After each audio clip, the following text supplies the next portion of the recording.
Good afternoon, everyone. Welcome back for another episode of Carnivore Trades. Today is Tuesday, May 18th, 2021. Market's having a relatively quiet day. S&P basically flat on the session. NASDAQ up a third of a percent, and Dow leading the charge lower down 2/10, and the Russell slightly higher as well. Overall, pretty quiet day. Commodities not doing too much. A little bit of volatility in crude oil from, I believe it was the inventory numbers. But overall, nothing really of note going on. I want to point out a few setups that I think could be good potential swing trades here. So we talked a little bit about Discovery yesterday, and I've been talking about a lot of these telecommunication stocks that were involved with the Archegos meltdown. And I've been trading them relatively successfully. I just took profits on GSX today. I traded Discovery a week or two ago and took a nice gain on that. The next level I like on Discovery is right at this $30 area. This is your previous breakout. And if you get through that, I also like it at about 27.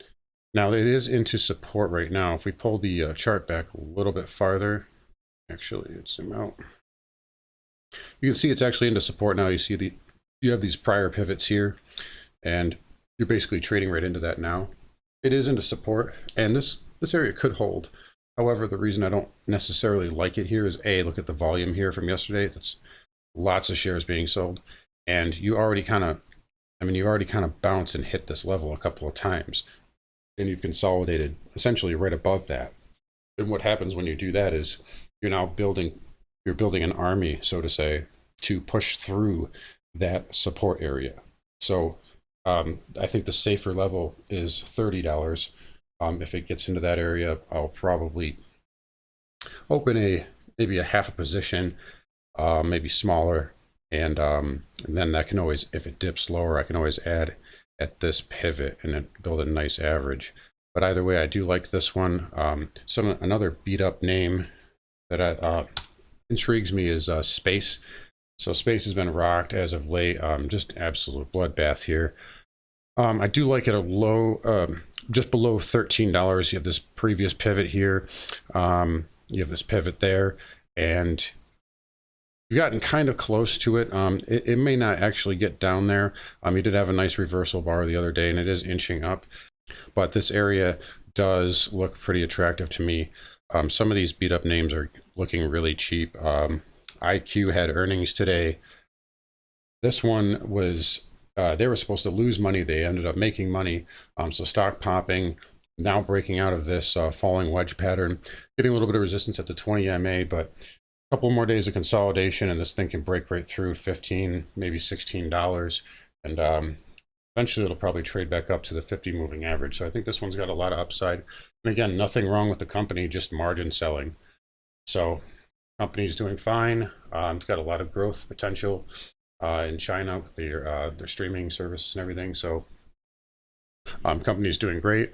And I like it. I mean, look how ridiculously cheap it is at this level. So that's something I'm looking at. Full disclosure, I am long. I'm also still long VIACOM, and this one I love too. Ever since you put in this low, you've kind of just made this little higher low, kind of this flag, making a little flag pattern.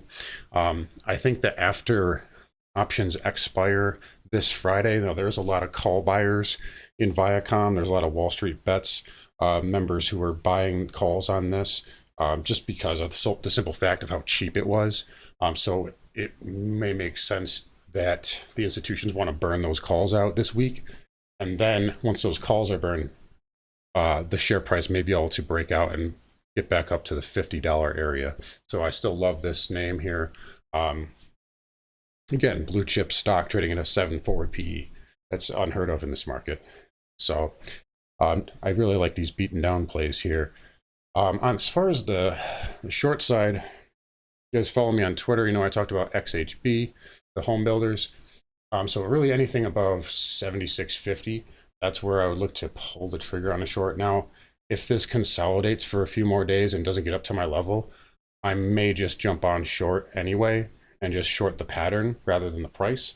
And the reason why I like this as a short is You got an engulfing reversal last week. That's one of the most powerful candles that you're ever going to see, especially when you see it on the weekly time frame. So I'm looking to pull the trigger on a short with XHB, just waiting for a pattern or for it to get to my price. And also on the short side, I like the QQQs. I would be looking to enter a QID long, which is 2 times short the NASDAQ 100. Then I'd be looking to enter that anywhere around 330. You trade up getting close to this 20 moving average in this 330 area, I'd probably re-enter my QID position again. Or another way to play this would be to short these semis. So there's a few ETFs you can use. There's SSG, there's the SOXS if you want to go with the triple. Just be careful with the triples. You don't want to hold them for too long. But or you could just buy puts if you want to get a little bit more leverage. Either way, you see these 3 moving averages converging here, 120 and 50, along with this pivot here.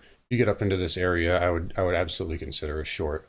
Or likewise with the home builders, if we just get a little bit more consolidation, a bear flag type pattern, I wouldn't hesitate to just jump on the short side there, ride that one down. I think near-term targets on the downside would be 200 moving average, which coincides with these pivots here, and then you have this previous all-time high at about 202.